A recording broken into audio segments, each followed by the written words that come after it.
So we have the next and last final statement or segment will be on ageless beauty, Ayurvedic facial with Katie, and Marma energy points with Dr. Anisha. So Katie Castellanos is an esthetician, massage therapist, yoga teacher, and nationally certified Ayurvedic practitioner. Originally from Kansas, but has lived in England, New Zealand, the Virgin Islands, US Virgin Islands, and now calls New Smyrna Beach, Florida, home. She's traveled the world and along the way has picked up pieces and sometimes big chunks of healing wisdom. The totality of her diverse and adventurous life is infused into her treatments and teachings. I'll also introduce, we all have been listening to Dr. Anisha. She brings a wealth of experience as the co-author of Marma Points of Ayurveda with Dr. Vasant Lad. She's the founder of the Marma Institute of Ayurvedic Acupressure and has a free Marma masterclass available at Anisha Nirvani, as well as a 45-hour online Marma training program. So we're going to have a treat coming up here. If you've not ever done anything on your face with energy points or on your body, you're going to learn about that. But I'm sure most of us Ayurvedic practitioners and counselors have heard that, and doctors. But we're going to open it up now and take it away, Katie and Dr. Anisha. Wonderful. Thank you so much, Kiffy. Can everyone hear me? Okay. I just want to make sure. First, I just want to say thank you to AAF for having me present today. This weekend has just been so wonderful. And during these times where we feel physically separate, it's really wonderful to come together in this way, even though it's virtual, and feel a sense of community, because that is one of the main goals of AAF, is to create this sense of community around Ayurveda in the state of Florida. So I'm very happy to be here. So I became an esthetician 13 years ago. And when I went to school to become an esthetician, I had no knowledge of Ayurveda at the time. So when I went to school, we studied the skin, we studied the structure of the skin, we studied disorders of the skin, but it only went skin deep, for lack of a better word. We really just talked about surface.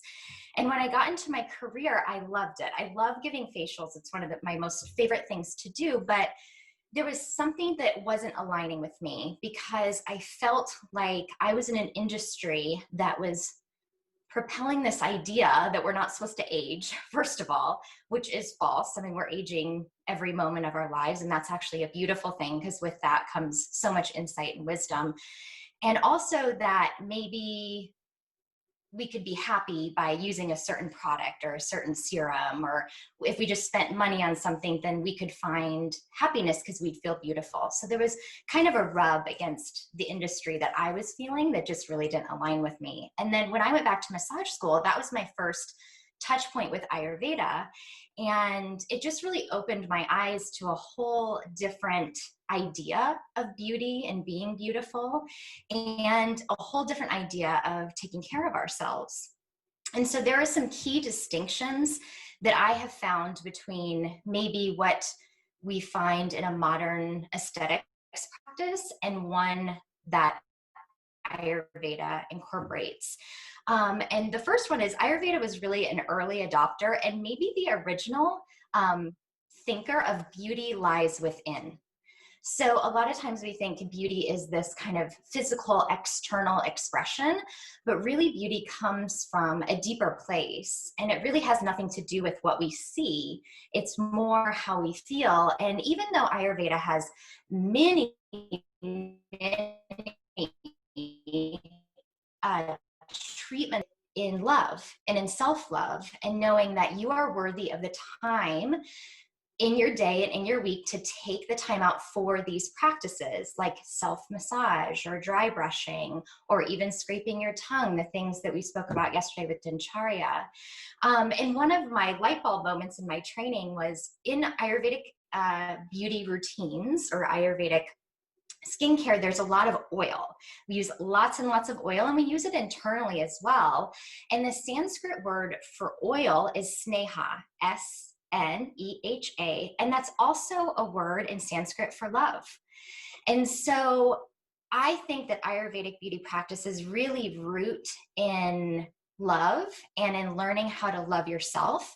And when you do that, your true beauty then expresses easy, and it's bright and the world can see it. Another distinction is that Ayurveda does have a holistic approach. So when I went to my original aesthetics training, we really, like I said, it was just skin deep. We talked about the skin, the structure of the skin, what actually is happening with the skin when there is a dysfunction or an imbalance, but we didn't go any deeper. We really didn't go to the root of that. And normally it's in the digestive system or somewhere internally. And so I really liked that Ayurveda took in the whole person when treating something, even if it was a topical imbalance. And in Ayurveda, we actually use the skin as an early indicator of imbalance in the body. It's one of the first things after the digestive system where an imbalance can show up. So if there is an issue with the skin, a trained Ayurvedic eye can maybe detect that early so it doesn't progress into something more. So the skin is a beauty into the functioning of the overall body, which I really love. And then lastly, a distinction that I really have embraced with Ayurveda is that it uses pure, simple ingredients in their skincare and in their beauty routines. And a lot of it are things that you can find in your kitchen, just like the mask that we're going to do today. Our skin is our largest organ in the body, which sometimes we forget about. And what we put on our skin actually has a direct line to our bloodstream. And so what we put on our skin has an effect in our overall body. Sometimes we aren't able to suggest an herb to take internally, but we can still have that herb can still have its qualities affect the body by putting it on the skin, which is a really beautiful thing. So with that being said, I think we'll go ahead and we're going to mix up our mask. We're going to get it on our skin. And then while it's on our skin, because it needs to sit for about 5 or 10 minutes, I'm going to talk to you about what we have on our face, and then also some ideas of how to make your own masks at home. So we are going to start with full fat yogurt, if you have that, and you're going to get a teaspoon, just 1 teaspoon of the yogurt. So you'll get your little teaspoon out. I need to mix mine up just a little bit. And we'll just a little bowl. Anything that you have handy. And then we're going to do a teaspoon of raw honey as well.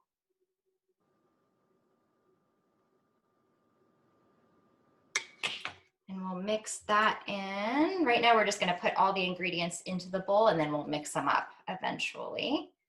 I'm going to kind of scrape some of this honey out, some of that goodness. And then we are going to do just a 1/4 teaspoon of turmeric. Now, if anyone's worked with turmeric in the past, pure turmeric or even fresh turmeric, it can stain your skin. And so the first time I started putting turmeric on my face, I was definitely a little bit hesitant, worried it was going to stain. I have never had it stain my skin. I think it's because I'm not putting it directly on my face. I'm mixing it with other things. If you are concerned about it staining, maybe use just a little bit less, or you could even skip it, even though this is kind of the key ingredient of this mask. So if it does stain your skin, you just take a little bit of any type of oil and like a cotton swab, and you can just wipe it off and it comes off really easily. But I don't anticipate that it's going to stain the skin. So it's a 1/4 teaspoon of the turmeric. So I'll dump that in there. And then I know in the recipe I said a 1/2 of a lemon, but I think I was a little overzealous with that. I don't need that much. So if you have a lemon, you'll just need maybe a wedge, and we really just want a couple of drops of the lemon. So almost treat it like an essential oil. So not a ton of lemon because it'll be too acidic if you put much. in your mask, and it'll also be a little too watery. So when you take your lemon, just a couple little drops will be sufficient. Perfect. So now we have our yogurt, our honey, a teaspoon of each of those, a 1/4 teaspoon of turmeric, and then just a couple little drops of lemon. And then we're just gonna mix that up. So it's gonna be this really cool orange color. So if you feel like your mask is looking a little too runny, you can kind of pick it up. Mine might be just a little bit too runny. I'm just gonna add just a tiny bit more yogurt into mine, just to make it a little bit thicker so it doesn't just slide right off my face. So you can kind of tell every yogurt's a little bit different. So if yours is a little bit thinner, you might wanna add just another little dollop. And that's an exact measurement, a dollop, into your mask just to kind of thicken it up just a little bit. So we will get that mixed. Now mine's looking a little bit more, it still, you know, has some liquid qualities to it, but it's gonna be solid enough to go on my skin in a nice way. So I am actually, before I put it on, I'm actually gonna put my hair back. Now remember, turmeric does tend to stain. So if you you might want to have a towel below you. So if it drops on your countertop at all, it's not going to stain your countertop. Like I said, this doesn't have quite the same quality of staining because we're not just putting pure turmeric, we're mixing it with things. Katie? So before we start putting it on our skin, I always just like to take a moment, just take a deep breath, just center yourself. This is a time of self-care. So it's important not to just this to be another thing that we check off on our list of things to do, but we just take a moment, take a nice deep breath, relax your jaw, relax your shoulders. And there is a beautiful blessing. This is actually from Denise O'Dunn in a book that she gave me upon graduation. I think these are her words, and it's very sweet and simple, but I'll recite it before we put the mask on. Blessings on the blossom, blessings on the root, blessings on the leaf and stem, blessings on the fruit. Namaste. I just love that little saying. It just gets it all in one.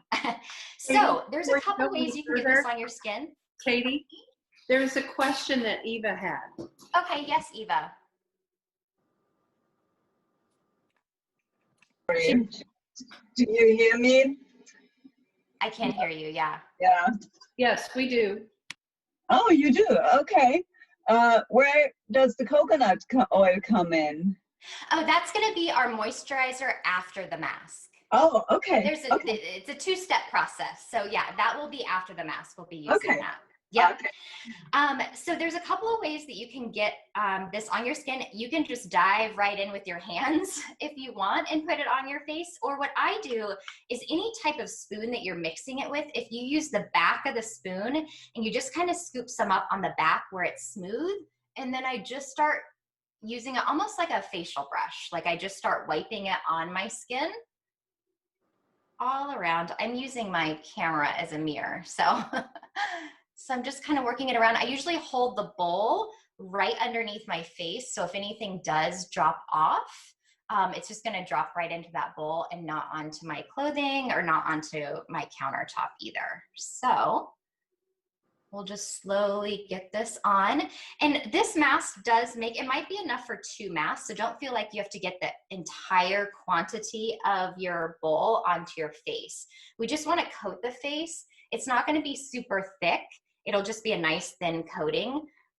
So just make sure that all parts of your face are covered. And then this mask will keep probably 3 to 4 days in your refrigerator. I would definitely seal it up.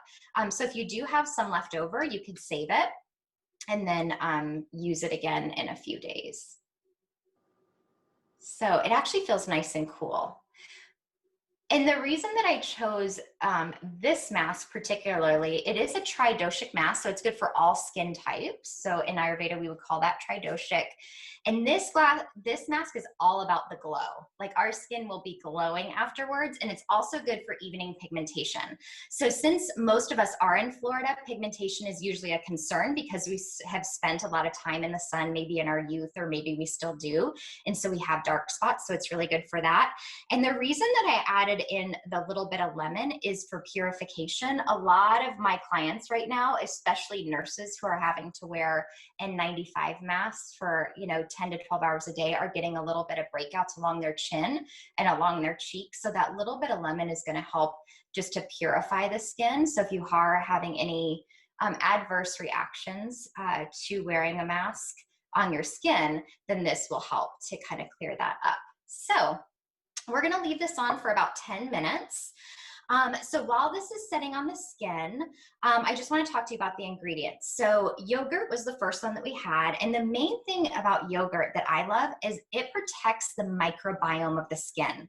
So there's a lot of talks about our microbiome in our gut and how the balance of that and the balance of good and bad bacteria is so essential for our overall health. But the same thing happens on the skin. There's a lot of active bacteria on our skin that is there to protect us. And if we're constantly using harsh products to strip that away, that's when our skin can become very vulnerable. So yogurt is great at protecting the natural microbiome of the skin.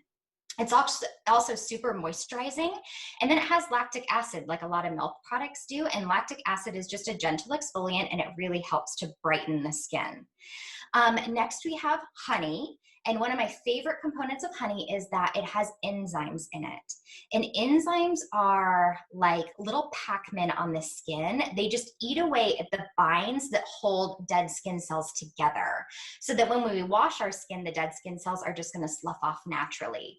I prefer to use an enzyme exfoliant rather than a scrub because I think they're more gentle, and I think that it leaves the skin brighter looking. And with a scrub, you have to be really careful about the particle that you use, because if it's not perfectly round, it can actually create micro tears in the skin. And people just take the word scrub a little too literally. So they put the product on and they like really go for it, and they end up actually damaging their skin, especially like people with acne. They really think they need to scrub it away, and that's just not the way that it works. I do use a scrub about once or twice a week, but I let the scrub do the work. So I just slowly kind of massage it into the skin. Honey also holds moisture to the skin. So the yogurt adds moisture, and the honey is going to hold the moisture to the skin. Honey's great for evening out skin tone as well, like we talked about, us Florida skins. And then we have the turmeric, which is, of course, revered in Ayurveda. It's high in antioxidants. It helps even out the skin tone. It helps wound healing. It helps calm redness on the skin. But the thing that I like the most as far as aging gracefully is it has a property in it that helps protect against the breakdown of collagen, elastin, and hyaluronic acid in our skin. And those three things are all three things that are naturally found in our skin, but they tend to deteriorate as we age. Collagen is what gives our skin firmness. Elastin is what gives our skin elasticity, or that snapback quality. And hyaluronic acid, which is an ingredient that's hot right now in skincare, you'll see it a lot. It's an ingredient that it's a property of our skin that draws moisture to the skin and holds it there. And so that's why you can tell as we age, we deplete in those. Our skin gets a little saggier, it gets drier, it doesn't, you can kind of pull on it a little bit more. There's kind of more give to it. And so turmeric has a property in it that protects against the breakdown of collagen, elastin, and hyaluronic acid. And then lemon, I kind of talked about. It's great at purifying the skin. So if you do have some little breakouts, it's really good for vitamin C, and lemon really gives that nice glow to the skin. Now, just as a precaution, when you're using a citric, I have a little bit of a drip coming here.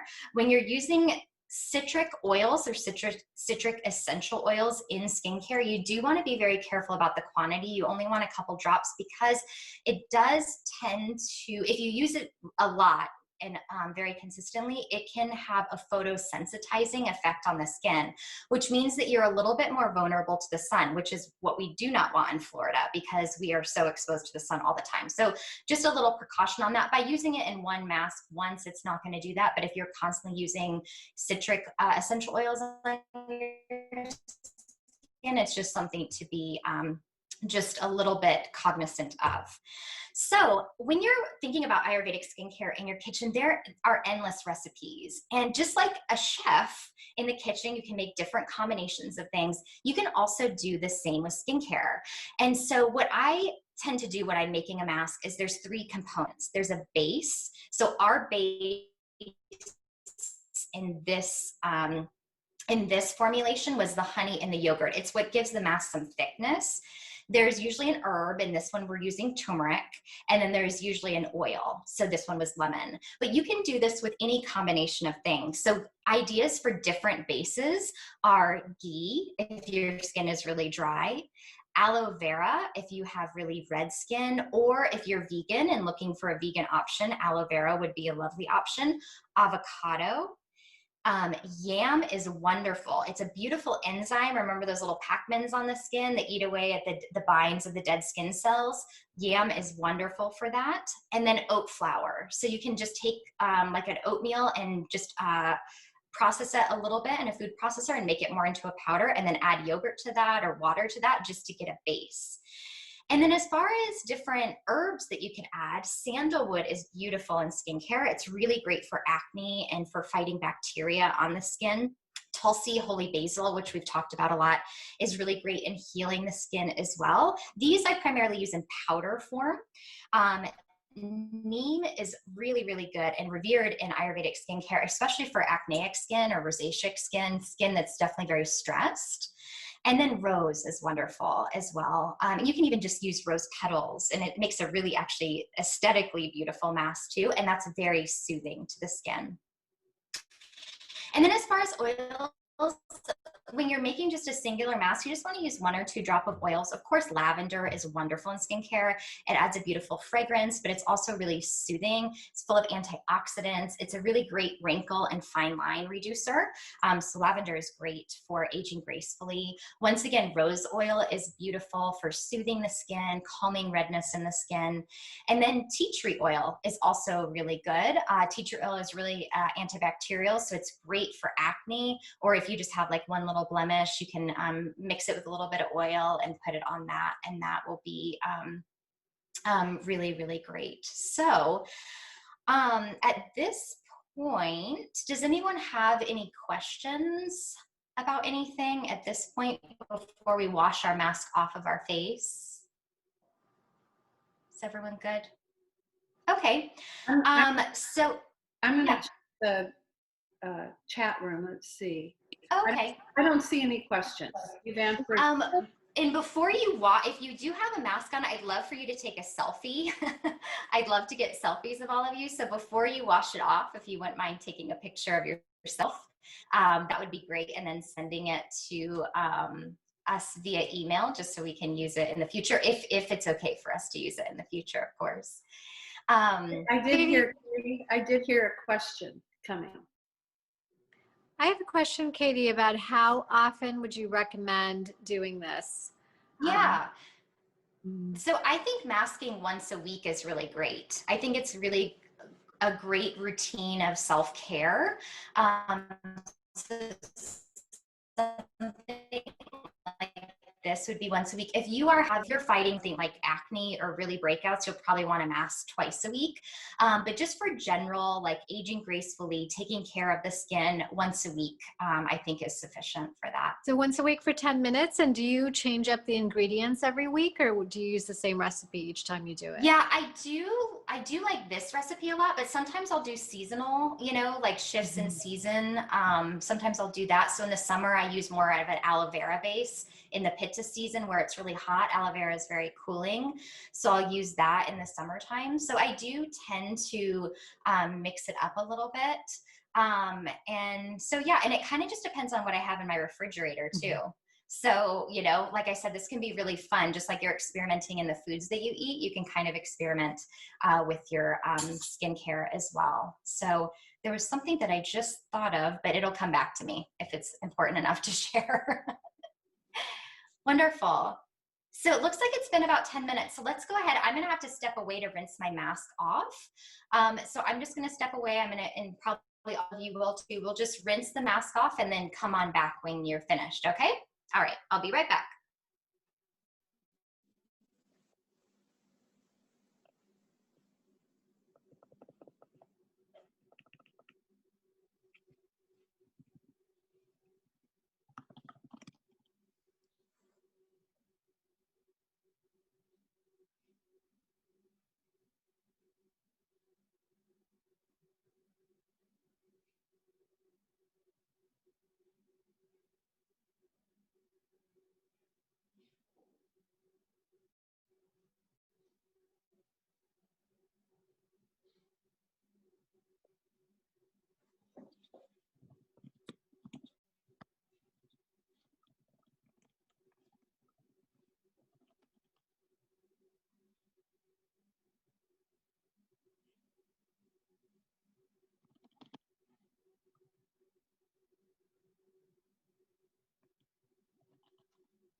All right, so it looks like most everyone is back. How's everyone's skin feeling? I know mine looks super bright. It feels really, really good.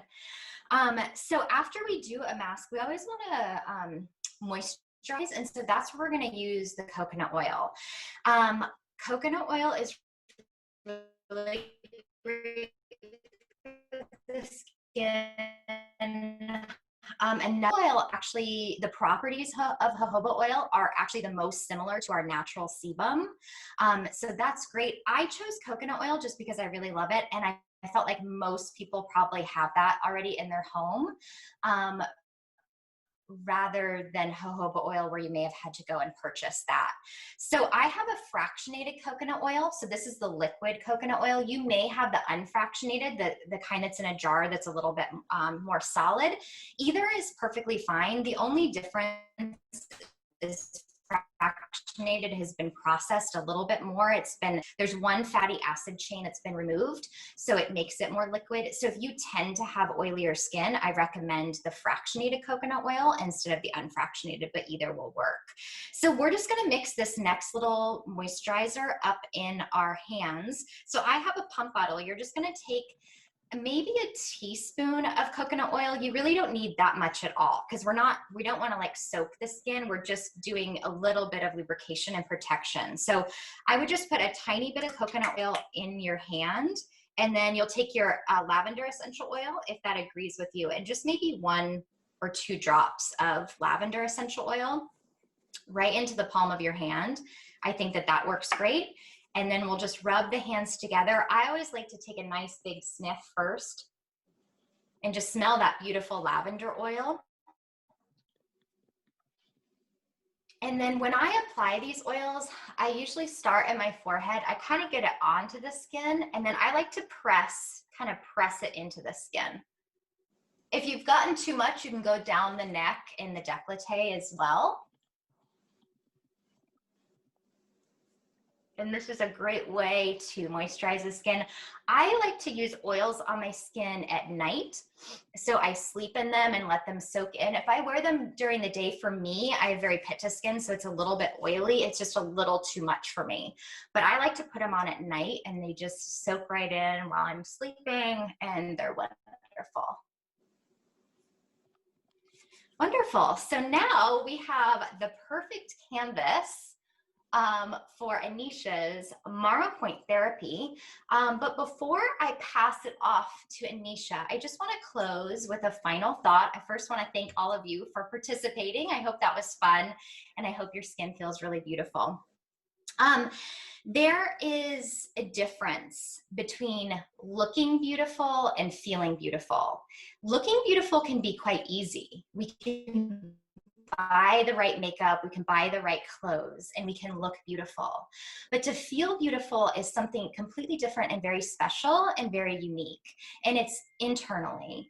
And I think Ayurveda is just a beautiful pathway of self-care and self-love to find that inner love that you have for yourself and that inner beauty that lies within each of you. As I look at my screen, I see the unique beauty of each and every one of you.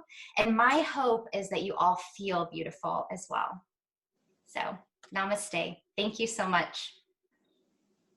And I will pass it off to Anisha. Unless anyone has any questions, I'm happy to answer those. Yes, Katie, that was beautiful. And I feel inner beauty coming out of me. Wonderful. And outer beauty. But Betty had a question. Uh-huh. Betty, can you unmute?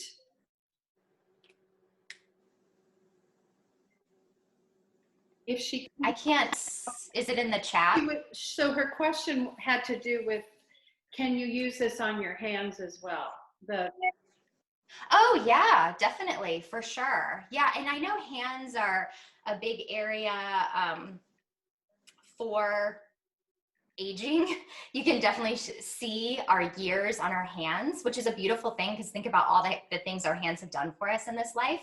But yeah, you can really use this all over the body. The décolleté is another beautiful area to treat. So with that mask, like I probably had enough actually to treat my neck and décolleté. I just didn't have the proper clothing to do that, but you could definitely mask the whole thing. And then if you were to do that, I would suggest just popping in the shower and rinsing it off, you know, so applying the mask before your shower and then just getting in and rinsing it off, because it might be a little bit hard to remove. But yeah, you could definitely do it on your hands for sure. Good to see you, Betty. Are there any other questions for Katie? I have a question. My whole family is in one of the boxes. If you see the crowd of people in one of them, that's my parents. It's my dad's 70th birthday today. So happy birthday, Dad. Happy birthday, and it's my sister and my mom and my niece. So they are my constant cheerleaders and always show up for me. Oh, they're proud of you, and rightly so. There was another question. Yep. So you had said that we should avoid like a scrubbing motion when it comes to like skincare on our face. I tend to like use a towel, like a hand towel, and scrub my face. Should that be avoided or like eliminated altogether? Yeah, it's not that you can't do that. It's not that you cannot do that, but I would do gentle circular motions is what I would do, because a lot of people think, oh, it's a scrub, like I need to scrub it into the skin. But let the scrub, or whatever you're using, if you're using like a loofah or a washcloth, let that do the work. Let that do the exfoliation. You're just kind of guiding it. So gentle circular motions. And actually a scrub works better if you do it longer rather than harder. So a lot of people get it on, they scrub really quick and rinse it off. If you do it for about 60 seconds and actually give it some longevity, you'll actually get some better results. Okay. You're welcome. Any other questions? Hi. Yeah, I'm just curious to see if you would recommend any natural, what would be a natural sunscreen? I heard of shea butter, but it's not quite effective. Is there anything from your knowledge that we could, you know, use as a sunscreen that's natural? A sunscreen. Yeah, unfortunately, not really. I've definitely heard of a couple of things, and shea butter being one of them. But the only natural thing is wearing a hat and staying in the shade, I think. And I know sunscreen is a touchy thing because it can be full of toxins, which, like I said, our skin has a direct line to the bloodstream, so we always want to be very careful. But it is important to protect the skin. But I say wearing, UV protected clothing, staying under an umbrella if you're at the beach or, in the shade is going to be your best natural defenses. But a good sunscreen, I like, there's one called Kula. I'm not promoting it by any means, but I use that COOLA. I use it at the spa that we work at. And it's pretty good for a sunscreen, and it goes on nice and smooth. So it is more of a commercial line, but its products aren't awesome, but for sunscreen, it's definitely pretty good. All right. Thank you so much. Yeah, you're welcome. Thank you for the question. Well, I think Anisha is ready to go with our wonderful facial massage. Wonderful. Following this, what you did, Katie. Thank you. Thank you, Katie. That was lovely. I can't wait to see Thank everyone's you. selfie pictures either. I think that would be a nice post on our social media when everyone sends those in. And I loved the simplicity of all of your ingredients that you put together, that it was basically everything in our kitchen and easy to get all of those ingredients. So lovely. Thank you so much. So I'm going to be sharing with you guys a little Marma Point Energy Point facial now that you guys have just had the facial with Katie, and now your skin is glowing. And I would like to take you through just kind of a very simple self-care protocol that will help with relaxation and just kind of give these energy points some extra stimulation now that they've already been cleansed and exfoliated, and the skin is actually feeling soothed. So you don't necessarily need to do a facial like you've just done before you stimulate the energy points, but it's kind of a nice way to collaborate and put these two self-care routines together. So I apologize, I've had some technical difficulties, and so now I have you guys on I have my Zoom set up on my phone because my internet keeps going in and out. So hopefully you can see me and hear me okay, and I have this set up on my camera stand. All right, so what you'd like to do, if you do have any essential oils nearby, you're welcome to use them. If you don't, that's okay to not use any oils. That's fine. Just adjust my camera here one sec. All right. So what I'd like for you to do, if you are wearing glasses, then you will want to remove your glasses and put those to the side. And then if you have a little essential oil, I have in my essential oils, I have a little rod, applicator rod. So what I do is just whatever essential oil I'm using, I just put a little bit of that applicator rod oil on my 2 index fingers, and then just rub those 2 fingers together. You can also just take a couple breaths inhaling whatever essential oil that you're using. I have a set of Thridoshic oils, and so I'm just using my Kapha oil right now to just help energize and invigorate after that facial. All right, so before we start, take a moment to just close your eyes and take 3 deep breaths to feel grounded and centered.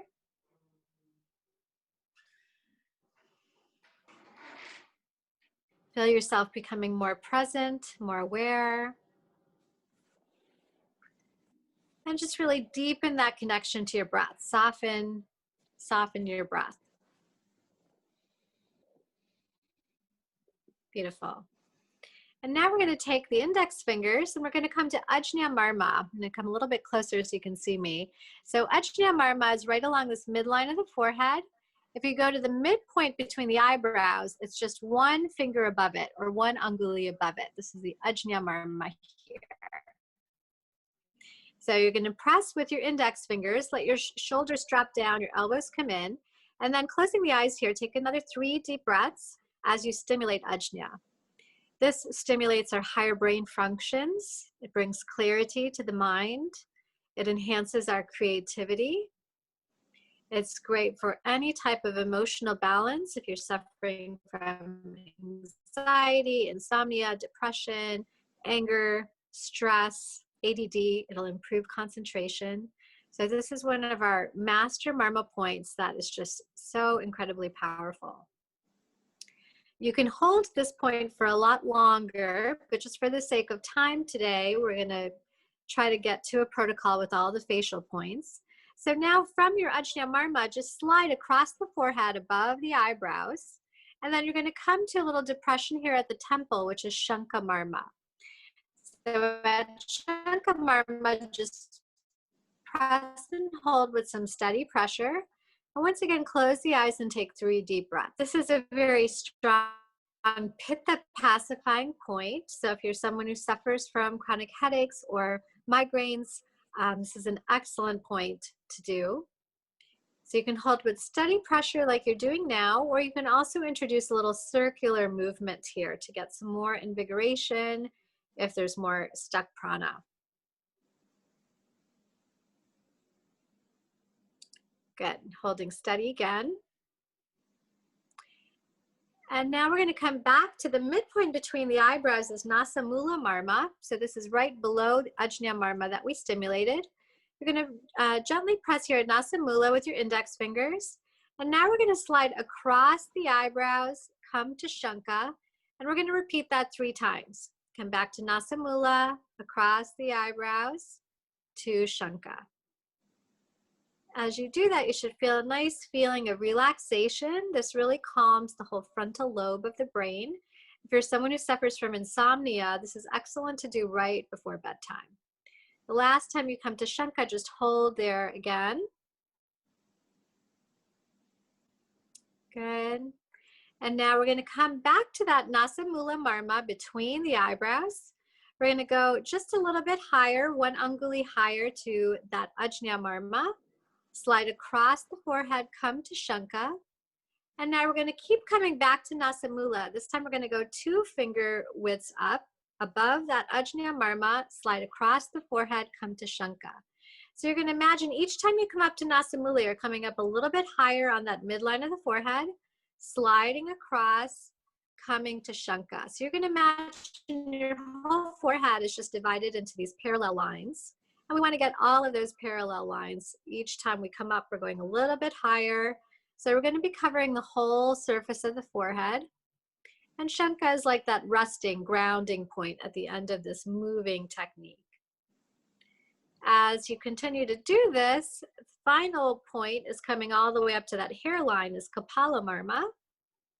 Sliding across that hairline, coming to Shankha and holding steady again. So for anyone who has frontal headaches here, you carry a lot of tension, you have a lot of stress lines, that forehead routine that we just did is excellent to practice regularly. All right, now we're going to come back to this Nasa Mula Marma, sliding to the medial end of the eyebrows here. And now we're going to do a technique using the thumb and the index fingers. So I'm going to bring both of these, the thumb and the index fingers, right to that medial end of the eyebrows. So you're kind of squeezing above, squeezing below, so you get the whole eyebrow, you're kind of pinching. And now what we're going to do is with this pinching technique, we're going to slide across the eyebrows, going from the medial to the lateral end. And we're going to repeat that a couple times. This feels very relaxing, very soothing. If you're a mom with a young infant, this is a great way to put your baby to sleep. Every time I do this, it works instantaneously. And then I have mothers asking me, what did I do? And wanting to know the secret. And this is so simple and easy to learn and do. So I usually repeat this at least 3 or 4 times, going across the eyebrow with that pinching technique. And the last time you do it, just ending at that Shankha Marma again. All right. Now we're going to come back to this Nasa Mula Marma. Between the eyebrows, just taking 1 finger, you're going to slide all the way to the tip of the nose and back up again. Do that 3 times. So we're getting Nasa Madhya is right in the middle, and Nasa Agra is right at the tip. Doing that 3 times, stimulating all of those nasal marmas. And then using both index fingers again at the Nasamula, this time we're going to slide along the side of the nose, coming to either side of the nostrils. As we do this, there's two Marma points here at the side. There's Urdhva Gandha and Adha Gandha. And then as we come to either side of the nostril is Kapola Nasa. So we'll do that a couple times, starting at Nasamula, slide down, getting Urdhva and Adha Gandha, and then Kapola Nasa. So you can guess that all of these 3 points on either side, bilateral, are great points to open up the sinuses. If you have chronic congestion, I would recommend doing this every morning as soon as you wake up, even before you get out of bed. And then the last time you do this, just coming to Kapola Nasa and holding. Holding steady here, close the eyes, take 3 deep breaths.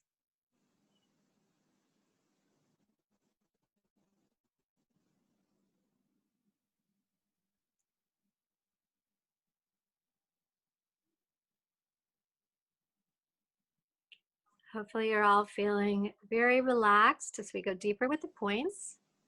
And now you're going to come to this Oshtha Marma. So Oshtha Marma is right between the nose and the upper lip.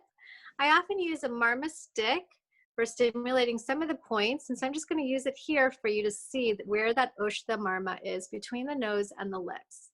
So just using one finger, go ahead and press into your Oshtha Marma and close the eyes, taking 3 deep breaths again. And this is a revitalizing point. It sends prana to the brain, very energizing. This is great for clearing up any type of confusion, difficulty making decisions, any type of lack of prana to the brain, causing dizziness, vertigo, lightheadedness, any of those issues that we want to stabilize the prana to the brain. Headaches, migraines. Taking 2 index fingers now, pressing at your Oshtha Marma, we're going to slide along the upper part of the mouth, above the lips, and you're going to slide. This is a little hard to do while you're talking. You're going to come right to the corners of the mouth, Chabuka Marma. Do that 3 times from Oshtha to Chabuka. For anyone who has dental pain, jaw pain, these points are really great to stimulate. And then from Chabuka Marma, we're going to come to Hanu Marma. So Hanu Marma is between the lower lip and the chin, little depression right here. So you're going to stimulate your Hanu Marma with both index fingers. And at the same time, I want you to bring both of your thumbs underneath the chin. So you have all 4 fingers like that, holding steady. And now from your Hanu Marma, we're going to slide across the jaw. Doing that a couple times, coming to your Hanu Marma. As you're going up the jaw, Kapola Madhya is the Marma that's kind of right at the center of the cheek. You're getting that as you continue to go up the jaw. Anyone who has TMJ, lockjaw, I recommend they do this before each meal or after each meal if they're getting aggravated while they're eating. And just to kind of repeat this a couple times a day. A lot of us hold a lot of tension in our jaw and we don't really realize it until you do this technique, and then you realize how tight your jaw might be. Do that a few more times, loosening up the jaw.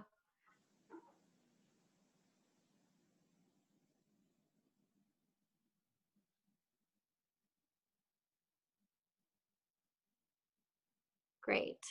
And then from here, just tucking your hair behind your ears, if it's in the way, we're going to come to the point that's right behind the ears is Karnamula, the root of the ears. So I know you can't see it right here. I'm wondering if I can show you on a picture. I don't have a picture handy, but there's a little depression you can feel right behind your ears. So taking your index fingers, after you've done the jaw technique, your finger just kind of slides in that depression right underneath behind the earlobe. So pressing that Karnamula 1, this is also a very grounding, stabilizing point. For anyone who has high vata, pressing this Karnamula 1 will really ground you. Close the eyes and take 3 deep breaths.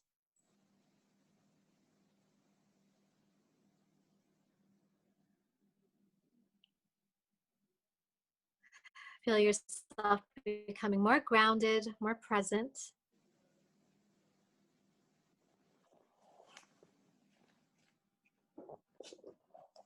Excellent.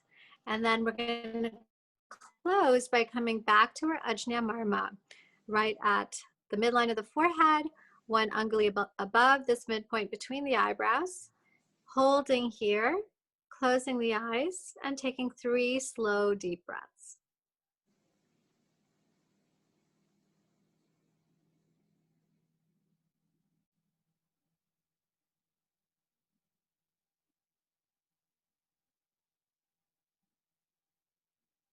From there, you can just slide across the forehead, come to Shankha Marma again, and then just slowly releasing the hands.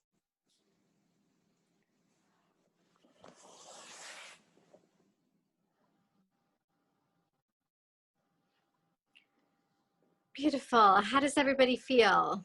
Hopefully relaxed and realize it just was a very short, simple routine, easy to do, and you could do this before you did the facial that we did with Katie and put those ingredients on to stimulate the points, or you could do them after the facial, whatever feels comfortable.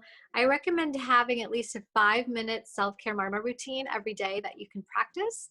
And it's something that you could do first thing in the morning before you even get out of bed, or it's something that you could do at the end of the day when you're as part of your bedtime routine to prepare for sleep, very relaxing.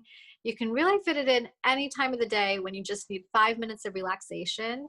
And especially if there's any type of intense emotion you're feeling, if you're feeling really fatigued, mentally fatigued, you've been on Zoom for way too many hours, or if you are just feeling stuck, confused, you have to make a big decision, doing a 5-minute Marma routine is just such a great way to change the energy, send prana into your brain, get you to feel relaxed, balance your nervous system, balance your doshas. There's so many benefits. I can't say enough about it, but hopefully you guys got to experience just how simple and easy it is to incorporate into your practice, into your routine. For anyone who is on Instagram, I am hoping to be adding a bunch of little self-Marma videos to my Instagram page. So feel free to follow me there if you like. My name is @AnishaNirvani on Instagram. And you can also visit my website, marmatraining.com, if you want any information about my trainings or online school, how to learn more. So I think that's it for my presentation. If anyone has any quick Marma questions before we go into closing our Zoom. I have a question. How much pressure do you put on when you're doing the Marma points? That's a great question. You really just want to use very gentle pressure. So I know some people like deeper pressure. You can, right now, as you're just experimenting in your self-care, you can just do whatever feels good to you. So if it feels good with a little bit of deeper pressure, then you're welcome to use it. I use gentler pressure because I'm working more with the pranic body than with the physical body. I have a question regarding swelling of lymph nodes due to either sinus infections or maybe surgeries, jaw surgeries, or anything that might alleviate the pain and the infection itself. Great question. So really, when you're working with swollen lymph nodes, any of the Marma work is going to help improve the pranic flow into those areas. So regardless of which Marma points you're doing, it will help improve pranic flow. But there's a lot more points here along the neck, along the upper aspect of the chest that will help open those up as well, points along the back of the neck. So all of those are going to definitely help. Question. Any other questions? Thank you. All right. Before we close, I would like to have Kiffy just announce our next quarterly members meeting. And then I'll say a couple words after her. Yes, we have our next Ayurveda Association of Florida member meeting, December 7th at 6:30, and it is a Zoom still. So for those who are not members, go to our website and join. You can join as a general member, which means you don't have to be in the Ayurveda profession, and you're able to be involved with some of our events, especially coming up here with the plants. I'm so excited. We'll announce that for everybody. But December 7th, put it on your calendar, 6:30 to 7:30. Susan Etheridge is speaking. She's an attorney that represents a lot of the natural health community, lives in Florida, and she's going to be talking about some of the legal issues that surround our profession. Betty, go ahead.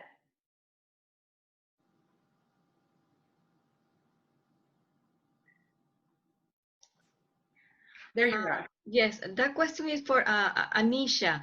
Anisha, Marma points and mudras are the same? No, so the Marma points are the energy points. So we just worked on just a very few number of Marma points that are on the face, but we have energy points throughout the body. Mudras are, the definition of mudras are hand gestures. So for example, in meditation, a common mudra we make might be bringing the thumb, index finger together in Shin mudra. There's many different mudras or hand gestures, and we can pair specific mudras that activate the prana in our body in certain ways. We can pair those with Marma points as well when we're working on stimulating them. So that's kind of a deeper, bigger topic, more than we could cover in today's presentation, but they are two different things.